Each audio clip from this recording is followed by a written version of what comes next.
रामपुर के जंगल में गर्मियों का मौसम शुरू हो चुका था और सभी पंछी जंगल में आपस में बातें कर रहे थे। अब हम सबको कोई परेशानी नहीं है। अब हम सुकून से जिएंगे और खुले आसमान की सैर। और हाँ कबूतर भैया, भोजन खाने के बाद गर्मियों में झील का ठंडा ठंडा पानी पीने का अपना ही अलग मजा होता है। और हाँ, क्यों ना हम बड़े आम के पेड़ के पास जाएं और रसीले रसीले आम खाएं।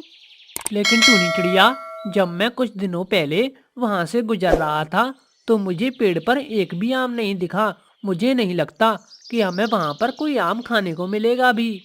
अरे कबूतर भैया, शायद तुमने ठीक से नहीं देखा होगा। चलो हम वहीं चलते हैं और खाते हैं। ऐसी बातें करके वो दोनों दोस्त बड़ी झील पर चले जाते हैं, परंतु पेड़ को देखकर वो दोनों चौंक जाते हैं, क्योंकि पेड़ पर तो एक भी आम नहीं था और दोनों उदास हो जाते हैं। देख लिया तुमने चिड़िया बहन, मैंने कहा था ना कि पेड़ पर एक भी आम नहीं लगा, परंतु तुमने मेरी बात नहीं मानी। हाँ कबूतर भैया, आप सच कह रहे थे। इस पेड़ पर तो एक भी आम नहीं है। लेकिन कालू भैया, मैं तो आम खाने का बहुत इंतजार कर रही थी। क्या अब मुझे आम खाने को नहीं मिलेंगे? चिड़िया बहन, क्या हुआ? अगर इस पेड़ पर आम नहीं लगे तो हम दूसरे पेड़ के पास चलते हैं, उस पर आम जरूर लगे होंगे और तुम भी जी भरकर खाना और हम घर भी ले जाएंगे। और फिर वो दोनों दूसरे आम के पेड़ की तरफ चले जाते हैं और वहां जाकर देखते हैं। अरे ये क्या टूनी चिड़िया, इस पेड़ पर तो आम नहीं लगे, अब हम आम कैसे खाएंगे? हमारी नज़र में तो ये दो आम के पेड़ ही थे और इन पर भी आम नहीं लगे। लगता है इस बार गर्मी बिना आमों के ही बितानी पड़ेगी। अब चलो चिड़िया बहन, अब घर चलते हैं। कबूतर भाई, ऐसा नहीं होगा। हम आम तो खाकर ही रहेंगे। क्या टूनी बहन, आप क्या कोई जादू करना जानती हो जो हमारे सामने जादू से आम प्रकट कर दोगी? नहीं नहीं, मुझे कोई जादू करना नहीं आता। कबूतर भैया, आपको याद है ना, जब हम एक बार दूर के जंगल गए थे तो हमें एक छोटा सा आम का पौधा मिला था। अब तो वो पौधा बड़ा हो गया होगा और उस पर आम भी लग गए होंगे। हाँ हाँ चिड़िया बहन, मुझे अच्छे से याद है। भला मैं उस छोटे से पौधे को कैसे भूल सकता हूँ। आपने उसकी बहुत देख रेख करी थी। जब भी वहाँ से गुजरती थी तो उस नन्हे पौधे पर जरूर पानी दिया करती थी। मुझे सब याद है। तो बस कबूतर भैया, कल हम उसी पेड़ के पास जाएंगे और खूब सारी मीठी मीठी आम खाएंगे। और फिर वो दोनों दोस्त अपने अपने घरों को वापस लौट जाते हैं। और तभी कालू कौवे की पत्नी गौरी कौवी कालू से कहती है, कालू जी, पूरे जंगल में बस दो ही आम के पेड़ हैं और उन पर भी इस बार आम नहीं लगे। हाँ वो तो है, लेकिन गौरी जी, आप कहना क्या चाहती हो? आम तो हम इस पेड़ पर से ही खा लेंगे, फिर आपको कैसी चिंता? कालू जी, मैं बस इतना चाहती हूँ कि हम दोनों के सिवा कोई और पंछी इस पेड़ के आम ना खा सके। अरे गौरी जी, ये नहीं हो सकता। जैसे ही जंगल के पंछियों को इस पेड़ पर आम दिखेंगे तो वो इसी पर उड़कर आएंगे और उनको कौन रोक सकता है? सब रुकेंगे कालू जी, बस आप देखते जाओ। ऐसे कहकर गौरी कौवी कालू कौवे को उसी आम के पेड़ के पास ले जाती है जिस पर बहुत सारे आम लगे थे, और उस पेड़ से कहती है, ये सुन बे आम के पेड़, आज से तू हमारी हर बात मानेगा और हमारे सिवा किसी को भी अपने आम नहीं खाने देगा, और खासकर उस टूनी चिड़िया और उसके दोस्तों को। नहीं नहीं कौओ, मैं तुम दोनों की बात नहीं मानूंगा। मैं एक सच्चा और अच्छा आम का पेड़ हूँ और पंछियों को अपने आम देकर मुझे बहुत खुशी मिलती है। तेरी खुशी तो मैं अभी निकालती हूँ। जब यहाँ रहेगा ही नहीं तो फल किसे देगा तू? और कालू जी, अभी इस पेड़ को जड़ से काट फेंको, फिर पता चलेगा इसे। गौरी, आप यहीं पर रुको, मैं अभी घर से कुल्हाड़ी लेकर आता हूँ और एक बार में ही इसे जड़ से काट फेंकता हूँ।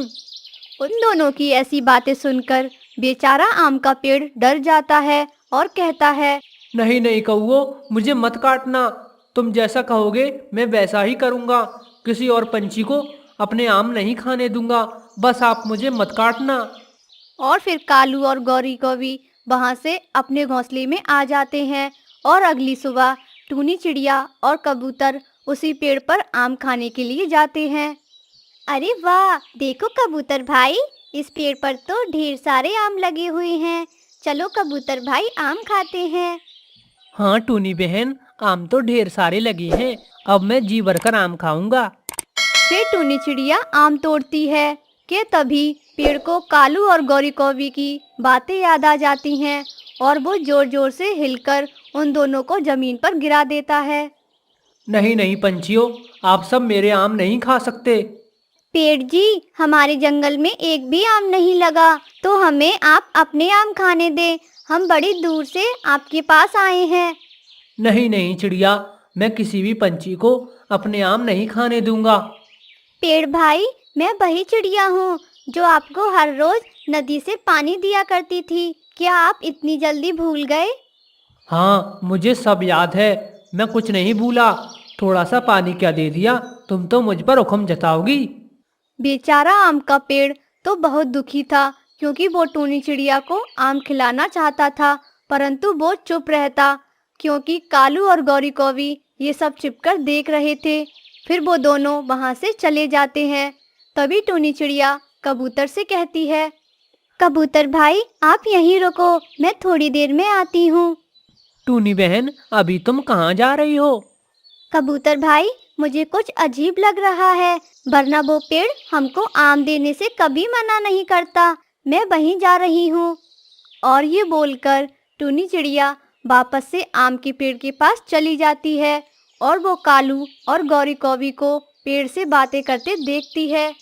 वाह पेड़, बहुत अच्छे, तुमने अपना काम बखूबी किया। उस टूनी चिड़िया को यहाँ से भगाकर अब हम तुमको नहीं काटेंगे।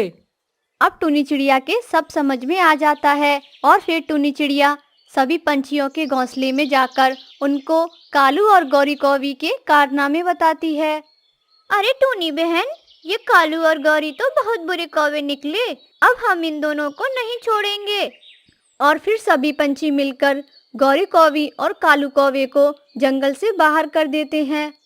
निकल जाओ तुम दोनों यहाँ से। तुमने इस बेचारे पेड़ को कितना धमकाया कि उसने हमें आम देने से भी मना कर दिया, और इस आम के पेड़ पर जंगल के सारे पंछियों का अधिकार है। अब तुम दोनों निकल जाओ इस जंगल से। और फिर सभी पंछी उन दोनों को जंगल से बाहर कर देते हैं और उसके बाद सब पंछी मिलकर खुशी खुशी आम खाते हैं। जंगल में सर्दियों का मौसम आ चुका था और उसी जंगल में रानू चिड़िया अपनी बेटी गुड़िया और टीटू चिड़ा के साथ रहा करती थी। रानू चिड़िया की बेटी गुड़िया की शादी थी और बारात भी आने ही वाली थी। तभी रानू चिड़िया कहती है, गुड़िया बेटी, आप जल्दी से नहाकर ब्यूटी पार्लर चली जाओ। हाँ गुड़िया बेटी, आज तो आपकी शादी है, जल्दी तैयार हो जाओ। मम्मा बाबा, मैं नहीं नहाने वाली हूँ, आज तो बहुत सर्दी पड़ रही है। अरे गुड़िया बेटा, आज आपकी शादी है, आज तो आपको जरूर नहाना पड़ेगा, वरना आप और भी सुंदर नहीं दिखोगी। लेकिन मम्मा, मुझे सर्दी लगने की वजह से जुकाम हो गया है, और आप ही ने तो कहा था जब सर्दी लग जाए तो नहीं नहाना चाहिए। और बाबा, आप ही तो कहते थे ना। हाँ गुड़िया बेटा, मैंने ही कहा था, लेकिन आज तो आपकी शादी है, इसलिए नहाना तो पड़ेगा ही, फिर नहाकर तुम और भी सुंदर दिखोगी। फिर गुड़िया अपनी मम्मा रानू चिड़िया की बात मान लेती है और वहाँ से चली जाती है, और उड़ते उड़ते वो एक नदी के पास नहाने के लिए आ जाती है। अरे नहीं, यह पानी तो बहुत ज़्यादा ठंडा है, अगर मैं इस पानी से नहाऊंगी तो मेरी तो बर्फ ही जम जाएगी। गुड़िया ऐसे सोच ही रही थी कि तभी उसके मन में एक आइडिया आ जाता है। अरे हाँ, मैं ठंडे पानी से तो नहीं नहा सकती हूँ, लेकिन मैं अपने थोड़े पानी से बाल भिगो लेती हूँ, ताकि मम्मा को भी पता नहीं चलेगा और मैं नहाई हुई सी लगूंगी। फिर गुड़िया ऐसा ही करती है और वो अपने सर को थोड़ा पानी में भिगो लेती है और फिर वो घर आ जाती है। अरे गुड़िया बेटी, आपने नहाने में इतनी देर कैसे कर दी? बारात अपने घर से निकल चुकी है, अब जल्दी से पार्लर जाकर तैयार हो जाओ। ठीक है मम्मा, मैं जाती हूँ। फिर गुड़िया रानी कौवी के पार्लर चली जाती है और उसको सारी बात बताती है। लेकिन गुड़िया, आपको तो 4 बजे आना था, फिर तुमने इतना लेट क्यों कर दिया? और अब तुमको जल्दी भी मेकअप करवाना है। वो मैं क्या बताऊं रानी आंटी, बहुत सर्दी पड़ रही थी, इसलिए मैं नहाने में लेट हो गई। गुड़िया बेटा, आज तो आपकी शादी है ना, तो शादी वाले दिन लेट नहीं होते। हाँ ठीक है रानी आंटी, अब आप जल्दी से मेरा मेकअप कर दो, मम्मा ने कहा है कि बारात आने ही वाली है। गुड़िया, इतनी जल्दी भी नहीं होता है ब्राइडल मेकअप, थोड़ा टाइम तो लगेगा ही। ऐसा कहकर रानी कौवी गुड़िया का मेकअप शुरू करती है।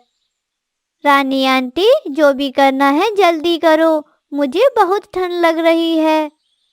ठीक है गुड़िया बेटी, मैं आपका मेकअप जल्दी ही करूँगी, आप चिंता ना करें, बस आप ये शॉल ओढ़ लें, फिर आपको थोड़ी कम सर्दी लगेगी। फिर गुड़िया शॉल ओढ़कर अपना मेकअप करवाती है और इधर गुड़िया की बारात भी आ चुकी थी। सब गुड़िया का बेसब्री से इंतजार कर रहे थे। रानू जी, शादी का शुभ मुहूर्त निकला जा रहा है, आप जल्दी से गुड़िया बेटी को बुला लीजिए। बहन जी, आप यहीं रुकिए, मैं अभी गुड़िया बेटी को लेकर आती हूँ, बस थोड़ा सा समय लगेगा। इधर रानू चिड़िया को तो बहुत गुस्सा आ रहा था और वो बंटी कबूतर से कहती है, बंटी भाई, आप जल्दी से रानी कौवी के पार्लर चले जाएं। ये क्या कह रही हो रानू बहन, मैं भला क्यों जाऊं? मुझे थोड़ी ना अपना मेकअप करवाना है। अरे बंटी भैया, आप पार्लर गुड़िया को लेने जाएं, ना कि अपना मेकअप करवाने, क्योंकि वो अभी तक आई नहीं है, इसलिए। अच्छा ठीक है रानू बहन, आप यहीं रुकें, मैं अभी आता हूँ। फिर बंटी कबूतर रानी कौवी के पार्लर चला जाता है। ये क्या है रानी आंटी, आपने ये कैसा मेकअप किया है? मुझे तो ये बिल्कुल भी अच्छा नहीं लग रहा, इससे अच्छा मेकअप तो मैं कहीं और से करवा लेती। गुड़िया, आपने ही तो कहा था कि मेरा मेकअप जल्दी जल्दी करना, अब जल्दी जल्दी में तो ऐसा ही मेकअप होता है, और वैसे भी तो कितनी प्यारी लग रही हो। नहीं नहीं आंटी, आप झूठ बोल रही हैं, आपने तो मुझे चुड़ैल जैसा बना दिया है, मैं ये मेकअप करके घर नहीं जाऊंगी। ठीक है, अगर नहीं जाना तो मत जाओ, शादी आपकी है ना कि मेरी, जो मुझे फर्क पड़ेगा। रानी कौवी की ये बात वहीं पर बैठा बंटी कबूतर सुन लेता है और कहता है, रानी कौवी गुड़िया बिल्कुल सही कह रही है, आपने तो इसे मेकअप के नाम पर बिल्कुल चुड़ैल जैसा बना दिया है। अगर मेकअप नहीं आता तो क्यों करती हो? ओ नीली आंखों वाले, अगर तुझे मेकअप की इतनी ही जानकारी है तो तू खुद क्यों नहीं कर देता? हाँ रानी कौवी, असल बात तो ये है कि आपको कुछ करना आता ही नहीं, बस यूं ही पार्लर खोलकर बैठ गई हो। उन दोनों में ऐसे बहस चल ही रही थी और इधर गुड़िया की सास बार बार रानू चिड़िया से पूछ रही थी, बहन जी, आप सही सही बताएं, आखिर बात क्या है? आप हमसे कुछ छिपा तो नहीं रही?